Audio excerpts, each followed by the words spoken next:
लेना लो, लिखो। एक्टिनाइड तत्वों की विशेषताएं क्या लिखा है ना, विस्तार से पढ़ेगा थोड़ा बहुत जपान को। एक्टिनाइड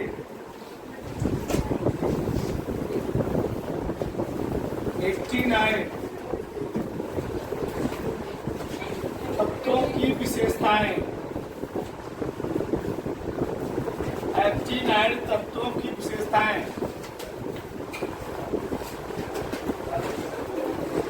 एक्टिनाइड तत्वों की विशेषताएं। देखो, एक्टिनाइड तत्वों की विशेषताएं निम्नवत हैं या निम्नलिखित हैं। एक्टिनाइड तत्वों की विशेषताएं निम्नलिखित हैं। एक्टिनाइड तत्वों की विशेषताएं, आराम से, एक्टिनाइड तत्वों की विशेषताएं, तत्वों की विशेषताएं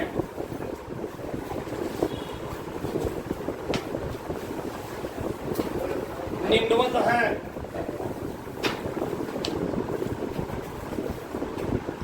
निम्नवत हैं।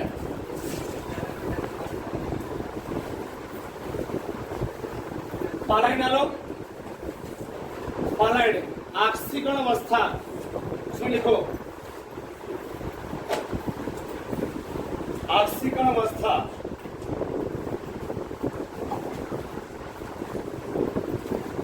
देखो, ये परिवर्ती ऑक्सीकरण अवस्था प्रदर्शित करते हैं।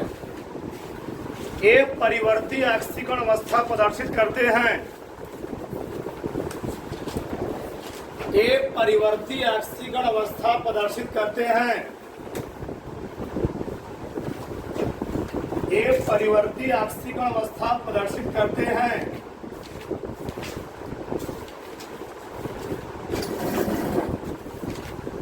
ये परिवर्ती ऑक्सीकरण अवस्था प्रदर्शित करते हैं। इनकी उभयनिष्ठ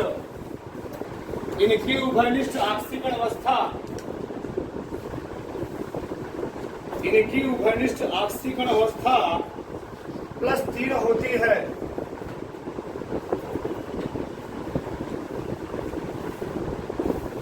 इनकी उभयनिष्ठ ऑक्सीकरण अवस्था +3 होती है।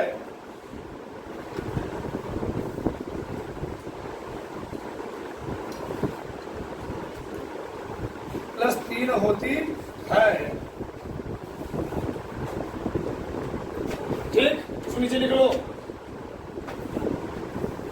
लिखो इधर। उसमें होता क्या है, सभी तत्वों की उभयनिष्ठ ऑक्सीकरण अवस्था कितनी होगी, +3। लेकिन कुछ तत्व ऐसे होते हैं, हमने बताया था एफ ब्लॉक में, एफ ब्लॉक को 2 श्रेणियों में बांटा गया है, एक 4F श्रेणी, एक 5F श्रेणी। 4F श्रेणी के सदस्य कम ऑक्सीकरण अवस्था प्रदर्शित करते हैं, लेकिन 5F श्रेणी के सदस्य ज्यादा ऑक्सीकरण अवस्था प्रदर्शित करते हैं। और ज्यादा ऑक्सीकरण अवस्था रिप्रेजेंटेड करने के कारण ये अधिक संकुल युग्मों का निर्माण करते हैं। जैसे थोरियम है तो थोरियम +3 भी दिखाएगा, +4 भी दिखाएगा, यानी +4 तक। पैलेडियम है तो +3 भी, +4 भी और +5 भी दिखाएगा। यूरेनियम है 3, 4, 5, 6 तक दिखाएगा।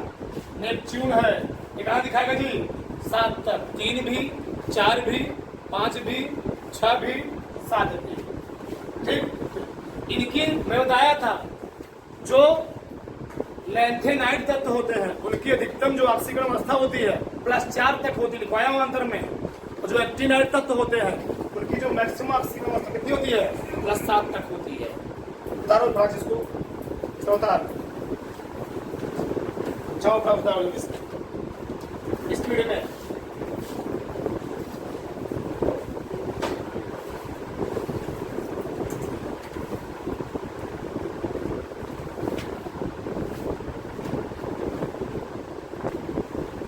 इस तरह से पढ़ेंगे तो बस शॉर्टकट पढ़े थे हम लोग। दूसरा हेडिंग डाल देना, परमाणु। या आयनिक त्रिज्या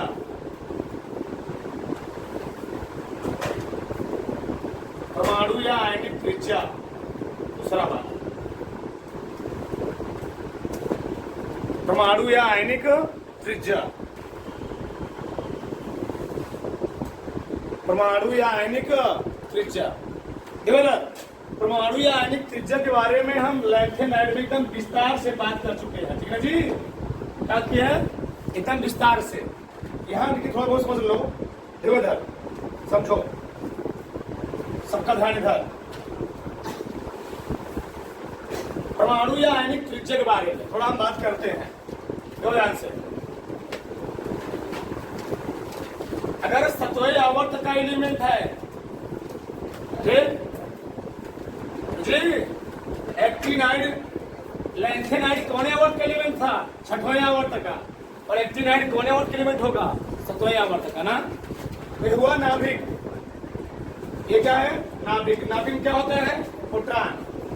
पहला कक्षक, दूसरा, तीसरा, चौथा, पांचवा, छठवा, सातवां। बोलो बताते हो, चलो। ये है के कोष, यल, यम, यन, ओ, पी, ऐसे बढ़ता जाए, ठीक, डाट डाट डाट। दो, क्योंकि सतवें आवर्त का एलिमेंट है, जो एक्टिनाइड तत्व है, एक्टिनाइड श्रेणी है, वो कौन आवर्त का एलिमेंट है जी, सातवें आवर्त। तो कितने कोष बनेंगे, 7 कोष। बाहरी वाले कोष हमने बताया था, एक्टिनाइड तत्वों का जो सामान्य ट्रानिक विन्यास होता है वह क्या होता, बताओ, 7s2, ठीक, और यहाँ पर 6d 1 से 2, फिर 5f 1 से 14, सही है। अब देखो, हमने बताया था कि वर्ग में ऊपर से नीचे जाएंगे तो कोषों की संख्या बढ़ती है, और कोषों की संख्या बढ़ने से परमाणु का आकार क्या होता है, परमाणु आकार बढ़ता है। लेकिन हम बात कर रहे हैं किसी विशेष आवर्त की, तो किसी विशेष आवर्त में चलने से, किसी विशेष आवर्त में बाएं दाएं चलने से कोषों यानी कक्षकों यानी उप ऊर्जा स्तरों या ऊर्जा स्तरों की संख्या ना बढ़ करके एफ ऑर्बिटल में, एफ उपकोष में इलेक्ट्रॉनों की संख्या बढ़ती है।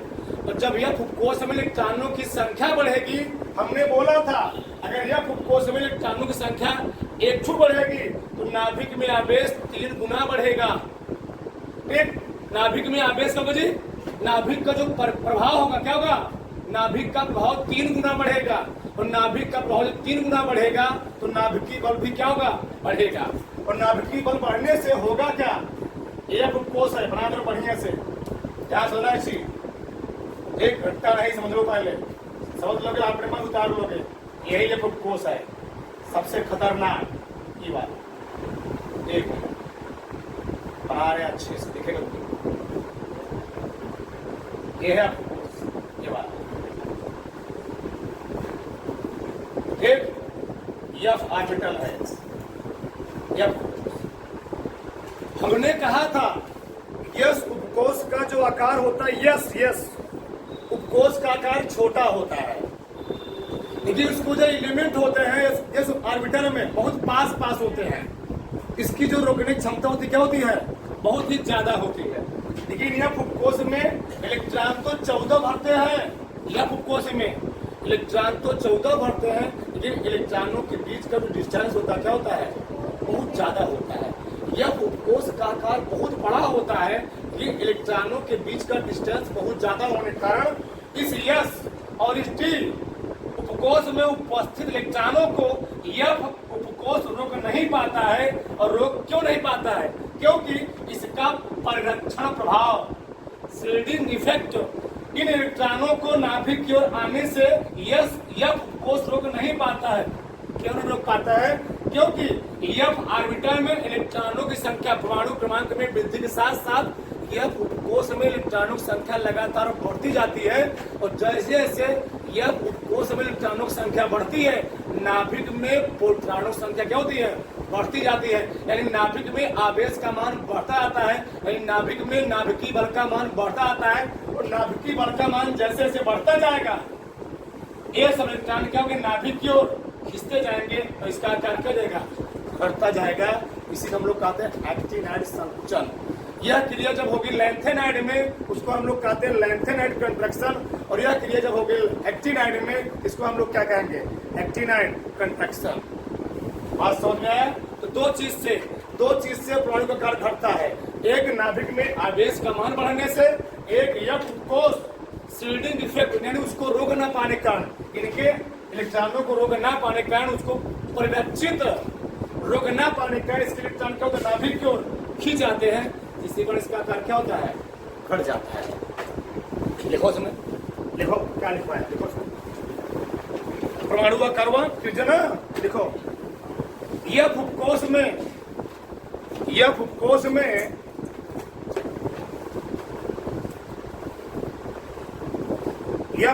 में परमाणु क्रमांक में वृद्धि के साथ साथ एफ उपकोष में परमाणु क्रमांक में वृद्धि के साथ साथ एफ उपकोष में परमाणु क्रमांक में वृद्धि के साथ साथ नाभिकीय आवेश में वृद्धि होती जाती है। नाभिकीय आवेश में वृद्धि होती जाती है। नाभिकीय आवेश में वृद्धि होती जाती है। ठीक? नाभिकीय आवेश बढ़ने के कारण नाभिकीय आवेश बढ़ने के कारण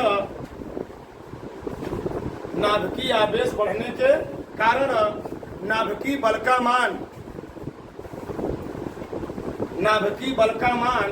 बढ़ जाता है।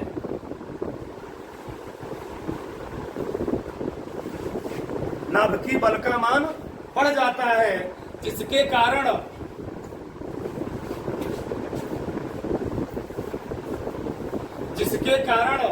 वह बाहरी कक्षक में उपस्थित इलेक्ट्रॉनों को, जिसके कारण वह बाहरी कोष या कक्षक, कुछ नहीं कहना, जिसके कारण वह बाहरी कोषक में कक्षक,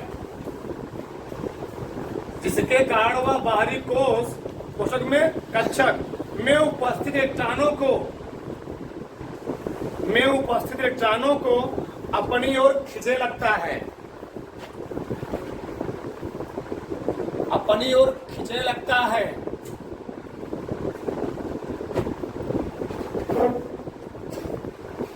जिसके कारण परमाणु का आकार घट जाता है। जिसके कारण परमाणु का आकार घट जाता है। जिसके कारण परमाणु का आकार क्या होता है जी? घट जाता है। यह घटना हम लोग क्या पढ़ रहे हैं? एक्टिनाइड है जी।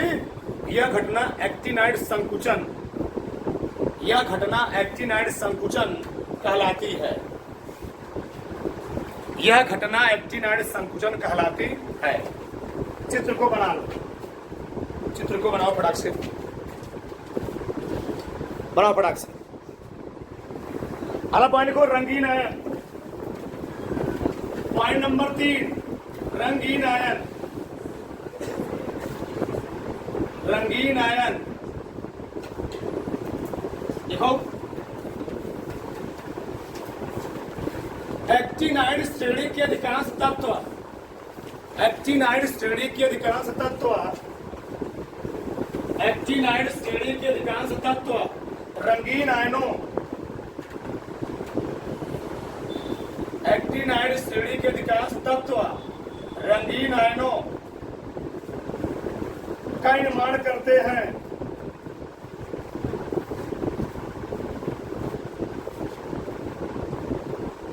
रंगीन आयनों का निर्माण करते हैं।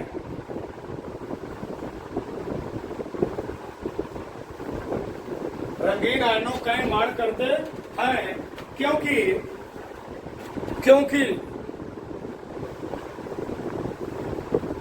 इनके यह उपकोष में, क्योंकि इनके यह उपकोष में अयुग्मित, क्योंकि इनके उपकोष में अयुग्मित इलेक्ट्रॉन पाए जाते हैं।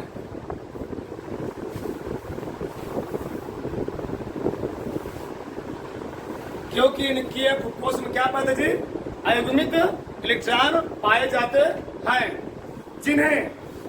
जिन्हें श्वेत प्रकाश में रखने पर, जिन्हें श्वेत प्रकाश में रखने पर, जिन्हें श्वेत प्रकाश में रखने पर, जिन्हें श्वेत प्रकाश में रखने पर ये प्रकाश ऊर्जा को अवशोषित करके, ये प्रकाश ऊर्जा को अवशोषित करके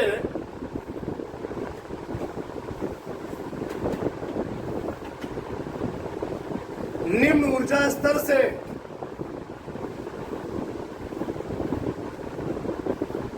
निम्न ऊर्जा स्तर से उच्च ऊर्जा स्तर में जाते समय,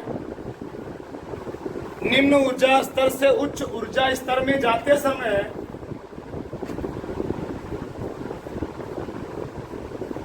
निम्न ऊर्जा स्तर से उच्च ऊर्जा स्तर में जाते समय एक विशेष रंग का प्रकाश प्रदर्शित करते हैं, एक विशेष रंग का प्रकाश प्रदर्शित करते हैं। एकदम मैं डिटेल लिखवा दिए, डिटेल में पूरा। एक विशेष रंग का प्रकाश करते हैं जी, प्रदर्शित करते हैं। तो अगर पूछा जाएगा यह ब्लॉक के तत्व रंगीन आयन क्यों दिखाते हैं, तो पहला रीजन क्या हुआ जी कि इसमें क्या पाता है, अनपेयर्ड इलेक्ट्रॉन।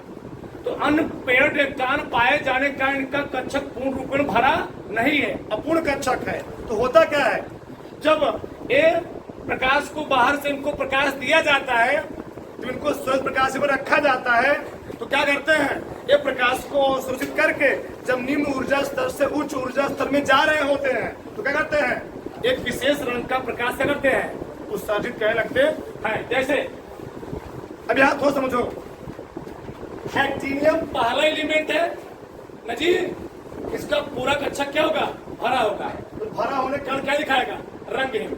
अच्छा कौन कौन रंगहीन दिखाएगा भी समझो, जिसका पूर्ण, जिसका कक्षक अर्धपूर्ण भरा हो, क्या भरा हो, अर्धपूर्ण, अर्धपूर्ण। या तो कक्षक अर्धपूर्ण भरा हो, या तो पूरा क्या हो, खाली हो, या तो पूरा क्या हो, पूर्ण रूप से भरा हो, पूर्ण रूप से भरा हो। इन तीनों कंडीशनों में क्या होगा, वह क्या दिखाएगा जी, रंगहीन। चाहे वह डी ब्लॉक का एलिमेंट हो, चाहे वह यह ब्लॉक का एलिमेंट, ध्यान रहे। अगर हम बात करेंगे डी ब्लॉक में, अगर डी ब्लॉक का कक्षक अर्धपूर्ण भरा है, या पूरा खाली है, या टोटल पूर्ण रूप से भरा है, तो क्या होगा, रंगहीन। इसी प्रकार से ब्लॉक का एलिमेंट भी अर्धपूर्ण भरा है, यानी 7 इलेक्ट्रॉन है, ये तो पूरा खाली है, सब में 0 0 0 है, तो पूर्ण रूप भरा है, 7 दूनी 14 इलेक्ट्रॉन है, तो उसे क्या कहोगे, रंगहीन। लेकिन यूरेनियम, जब यूरेनियम को स्वर्ण प्रकाश में रखा जाता है तो कैसा कलर देता है, लाल। नेपच्यूनियम ये क्या देता है, नीला। तो बहुत प्रकार के तत्व जो क्या होते हैं, अलग अलग प्रकार का रंग देते हैं। उतार दो इसको,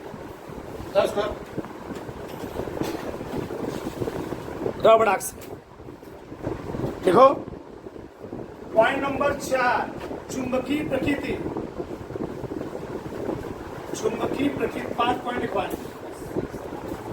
चुंबकीय प्रकृति बताओ, इनकी मैग्नेटिक नेचर कैसे बोली, अनुचुंबकीय क्या होंगे, एकाग्र 2 मिला छोड़ करके और सब मिला क्या होंगे, अनुचुंबक। क्यों, 1 से 14 तक इलेक्ट्रॉन है, ठीक, इसमें क्या होगा, अयुग्मित इलेक्ट्रॉन पाया जाएगा, और जिसमें अयुग्मित इलेक्ट्रॉन पाए तो क्या होते हैं, अनुचुंबकीय गुण दिखाते हैं।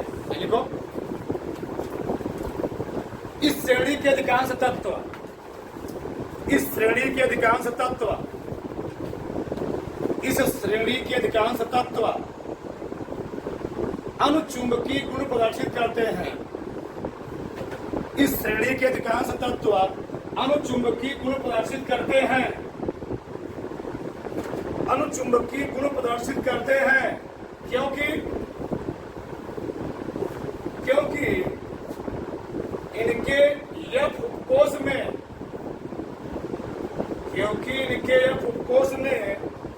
अयुग्मित इलेक्ट्रॉन पाया जाता है।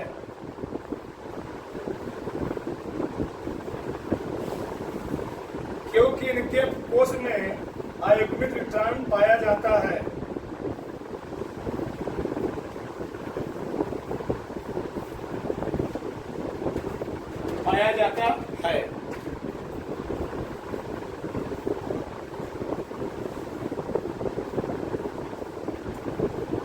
ये सूत्र लिख लो, म्यू बराबर 4s औसत में s plus 1 plus l plus 1। ये बीएससी का पार्ट है, लेकिन लिख लो, काम देगा। लिख लो, क्या दिक्कत है? ज्यादा पढ़ने में दिक्कत है क्या? किताब में तो आया नहीं दिया है।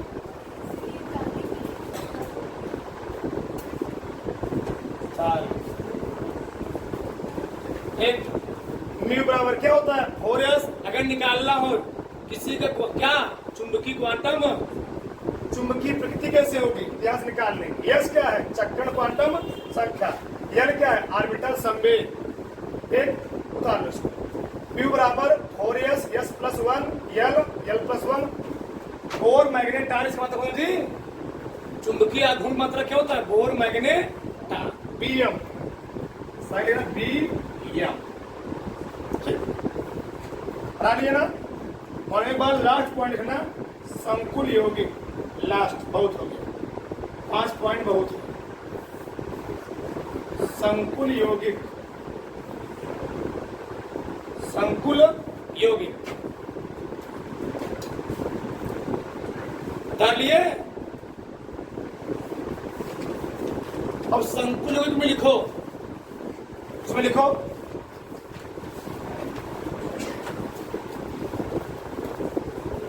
एक्टिनाइड श्रेणी के तत्व, एक्टिनाइड श्रेणी के तत्व, एक्टिनाइड श्रेणी के तत्व 2 या 2 से अधिक, 2 या 2 से अधिक पीरियोडिक टेबल लिए, दिखा दे तुमको बढ़िया से। एक्टिनाइड श्रेणी के तत्व 2 या 2 से अधिक परिवर्ती ऑक्सीकरण अवस्था प्रदर्शित करने के कारण, परिवर्ती ऑक्सीकरण अवस्था प्रदर्शित करने के कारण, परिवर्ती ऑक्सीकरण अवस्था प्रदर्शित करने के कारण, प्रदर्शित करने के कारण ए लैंथेनाइड श्रेणी के तत्वों से, ए लैंथेनाइड श्रेणी के तत्वों से, ए लैंथेनाइड श्रेणी के तत्वों से अधिक संकुल यौगिकों का निर्माण करते हैं। बहुत मेन बात है, ए लैंथेनाइड श्रेणी के तत्वों से अधिक संकुल यौगिकों का निर्माण करते हैं। ध्यान रहे जी, क्योंकि लैंथेनाइड श्रेणी के तत्व कम परिवर्ती ऑक्सीकरण अवस्था दिखाते हैं, परंतु एक्टिनाइड श्रेणी तत्व क्या होते जी? अधिक ऑक्सीकरण अवस्था दिखाते हैं। जो इतने ज्यादा ऑक्सीकरण अवस्था दिखाएगा वो उतने ज्यादा मिलने के साथ बांड बनाएगा। ये ध्यान रखें। 5 पॉइंट बहुत है, ज्यादा मत पढ़ो, बस आगे देखो, समझो इधर। अब यार तुम्हें थोड़ा सोचना है, थोड़ा चीजें सोचना है, मेन चीज। सबका ध्यान इधर देखो, ध्यान से बस 5 मिनट और 10 मिनट देखो। कोई काफी लिया जिसमें पीरियोडिक टेबल बनाया, मैं हमारे पास बहुत बड़ा वाला है। दो फटाक से, जल्दी से दो, ध्यान से इसको समझो, क्या बोलो मत। 5 मिनट बिना काम लायक चीज है। देखो इधर, मान लो और शायद वो दिख नहीं रहा होगा, मान लो दिख रहा है, एज्यूम करो। चलो हम मान रहे हैं आपको दिख रहा है। देखो आवर्त साड़ी में छाप क्या है? आवर्त साड़ी में 7 क्षैतिज पंक्तियां हैं। कितनी? 7। 1 2 3 4 5 6 7 जो जो 36 पंक्ति है उसको हम लोग कहते हैं आवर्त। क्या कहते हैं जी? आवर्त। 18 ठू ऊर्ध्वाधर स्तंभ है, इसको हम लोग कहते हैं वर्ग या समूह। क्या कहते हैं? वर्ग या समूह। अब देखो इन सातों आवर्तों का एक विशेष गुण होता है। पहले वाले आवर्त में ये जो हम लोग आवर्त सारणी पढ़ते हैं इसको हम लोग कहते हैं दीर्घाकार आवर्त सारणी। क्या कहते हैं जी? दीर्घाकार आवर्त सारणी। देखो इधर, दीर्घाकार आवर्त सारणी के पहले वाले आवर्त में 2 तत्व रखा गया है, दूसरे और तीसरे में 8 तत्व रखे गए हैं, चौथे और पांचवें में 18 रखे गए हैं, और छठे और सातवें में 32 तत्व रखे गए हैं। पहले वाले आवर्त में 2 तत्व रखा गया, इसलिए इसका नाम पड़ा अति लघु आवर्त। दूसरे तीसरे में रखा गया 8 तत्व, इसलिए इसका नाम क्या पड़ा? लघु आवर्त। चौथे और पांचवें में रखा गया 18 तत्व, इसलिए इसका नाम क्या पड़ा? दीर्घ आवर्त। छठवें सातवें में रखा गया 32 तत्व, इसलिए इसका नाम क्या पड़ा? अति दीर्घ आवर्त। अब देखो इसका बड़ा मजेदार लॉजिक है, इन तत्वों का बहुत बड़ा खेल है। देखो यार, मान लो हमको किसी भी आवर्त में किसी भी तत्व का परमाणु क्रमांक ज्ञात करना हो, तो इनकी सहायता से, इस संख्या की सहायता से, ये क्या बोलो जी, इस नंबर की सहायता से तुम किसी भी पूरे आवर्त सारणी बात कर रहा हूं मैं, पूरे आवर्त सारणी में तुमको किसी का परमाणु क्रमांक ज्ञात करना हो, तुम खटाक से निकाल सकते हो। तो कैसे? मान लो हमको निकालना हो पहला वर्ग हा ली ना का रब से रागा सीरियस हरिया देखो हाइड्रोजन परमाणु क्रमांक वो समझो, बस 5 मिनट बात करेंगे, 5 मिनट। परमाणु क्रमांक के लिथियम को निकालना हो, कितना जोड़ना है तुम्हें? 8। कितना जोड़े जी? 8।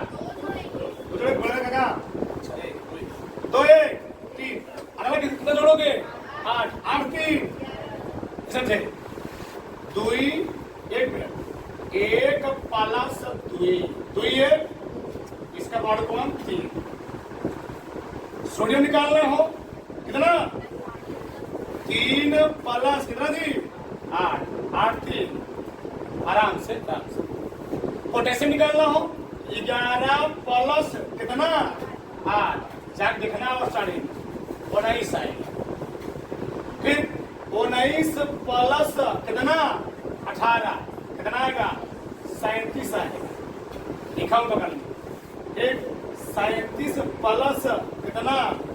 32, कितना आएगा? कितना?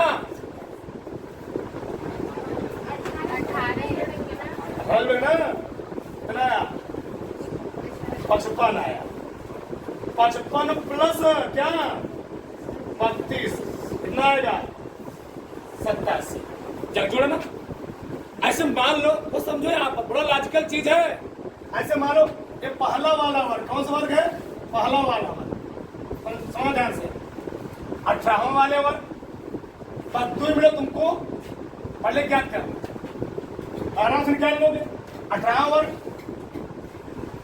हीलियम, ए नानी आराम कर, helium neon argon krypton xenon radon.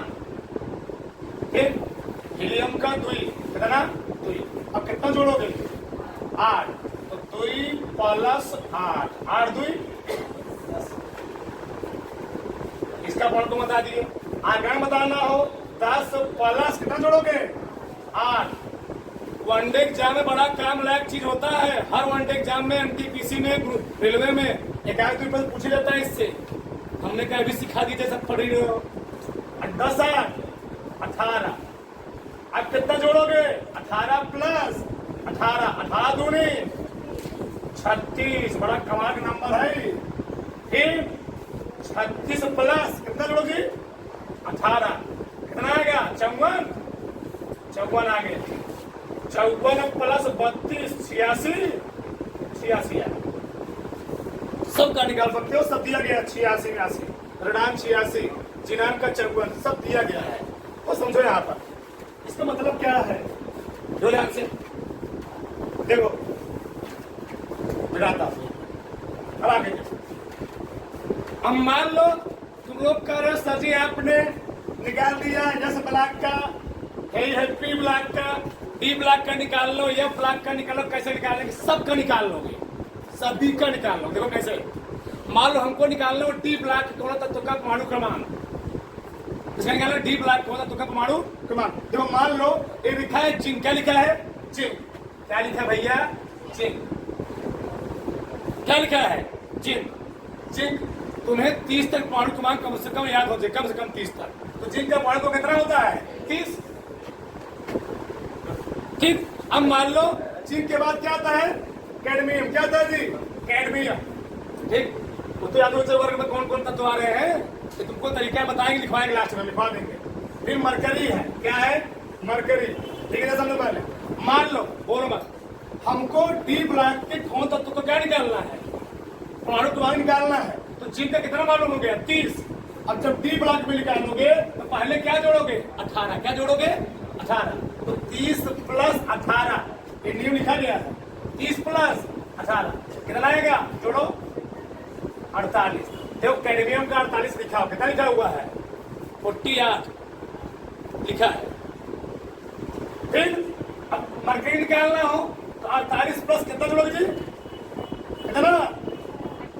18। कितना आएगा? कितना? कितना है जोड़ो? 8। अच्छा, अब प्रॉब्लम क्या आते हो? जो मरकरी रखा गया 6वें आवर्त में, उसका सिर्फ नहीं दिया होगा। हमने बताया था 6वें 7वें आवर्त में 14 तो रखेगा एक्स्ट्रा, जिनका भी 57 से 86 के बीच में आएगा। 57 से अभी मिटा दिया मैंने, 57 से किसी के बीच, 86 के बीच, उसमें 14 जोड़ना है। और इसका 87 से 103 बीच में आएगा, उसमें कितना जोड़ना जी? 14। तो क्योंकि इसका परमाणु क्रमांक क्या है? 66 है, 57 ज्यादा है ना, तो कितना जोड़ूंगा मैं इसमें? 14 जोड़ूंगा। 14 जोड़ कितना देगा? 80। मरकरी का परमाणु क्रमांक 80 देखो, बड़ा लॉजिकल नंबर है, किसी निकालो, सबका निकाल सकते हो। ठीक, ऐसे मान लो एक में पी ब्लॉक हमको किसी निकालना है। देखो इधर मैं मान रहा हूं, ओस से टीपो ऑक्सीजन कितना होता है? 8। कितना होता है? इसका निकालना है। तो पी ब्लॉक के लिए मैंने क्या तरीका बनाया है? 8, 18, 18, 32। पहले क्या जोड़ोगे? 8। तो 8 प्लस 8, सल्फर कितना परमाणु क्रमांक होता है? 16 होता है। अब निकालना अगला मान टेलुरियम। टेलुरियम 18 कितना? 16 ना जी? 16 प्लस क्या जोड़ोगे? 18। 16 में 18 कितना हो गया? 34। देखो अभी नहीं है, कहा गए? आगे का ओस से हमें एक चीज जोड़ा दिया, से है। ठीक, सेलेनियम, टेलुरियम है, इनका पोलोनियम सही है, इसका 34 सही है। ठीक, अब बताओ क्या कहेंगे? टेलुरियम आएगा ना, क्या जोड़ेंगे? 34 प्लस क्या जोड़ेंगे बताओ? 18 ना। 34 प्लस 18 कितना है बताओ? कितना? टेलुरियम कितना दिया है? 52। 52 रंग नहीं आ रहा है, 52। अब निकालना हो पोलोनियम का। अब बताओ, देखो ख्याल तुमको, 52 प्लस क्या जोड़ोगे? 32। 52 प्लस 32 कितना होगा? 2 2 4 और 5 3 8। हमने कहा था अगर परमाणु क्रमांक 57 से ज्यादा 86 से कम हो, 86 से कम हो तो कितना तुम जोड़ोगे? 14 और जोड़ोगे। तो पोलोनियम जब निकालोगे, अभी सही है ना? पोलोनियम वहां से कितना है? एक पी ब्लॉक ऊपर रहा है, जब पी ब्लॉक ऊपर जोड़ेंगे नहीं तो इसका 84 देखो कितना दिया गया? 84। डी ब्लॉक में ही जोड़ेंगे, क्योंकि जौन तत्व ब्लॉक वाला है जी, एफ ब्लॉक की बताओ, एफ ब्लॉक का तत्व और डी ब्लॉक का है कि पी ब्लॉक का है? डी ब्लॉक का ना। तो जब डी ब्लॉक में 57 से 86 बीच में आएगा तो 14 जोड़ेंगे, और डी ब्लॉक में जब 89 से 103 बीच में आएगा कितना जोड़ेंगे? 14। तो पी ब्लॉक में कोई दिक्कत नहीं है, पी ब्लॉक को नहीं जोड़ना है। जब डी ब्लॉक हम निकालेंगे तो उसमें जोड़ना पड़ेगा, कितना जोड़ना पड़ेगा? 14 है तब। ठीक, बता दो सर, इसको काम देगा। आगे देखो किसका स्थापित है, थोड़ा यहाँ देखो, ये पूछता है बहुत ज्यादा, पी ब्लॉक और ये ब्लॉक के तत्व में अंतर। डी ब्लॉक के तत्व और ये ब्लॉक के तत्व में अंतर में 4 लिखा हूं। इसमें 2 कोष क्या होते हैं? अपूर्ण होते हैं, n और n-1। इसमें कितने कोष अपूर्ण होते जी? कितने? 3 n माइनस 1 n माइनस, अच्छा इसका मतलब क्या है? n माइनस 2 मतलब यस, n मतलब यस, n माइनस 1 मतलब d, n माइनस 2 मतलब यस, n मतलब यस, n माइनस 1 मतलब d। लिखा भी देखो, यहाँ पर लिखा भी देखो, n माइनस 1 तो क्या होता है? d, n means yes, n minus 2 मतलब यस, n माइनस 1 मतलब d, n मतलब क्या होता है? यस। इसमें अंतिम ट्रांस किसमें इंटर करता है? डी में, इसका नाम क्या पड़ा है? डी ब्लॉक का तत्व। इसमें अंतिम ट्रांस किसमें इंटर करेगा? एफ में, इसका नाम क्या पड़ा? एफ ब्लॉक का तत्व। डी ब्लॉक के तत्वों को संक्रमण तत्व कहते बताया था। इनर क्या जी?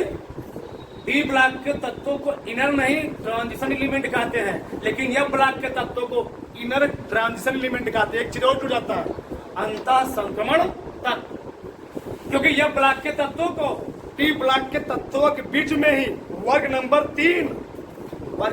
3 और आवर्त नंबर 6 सद में रखा गया है।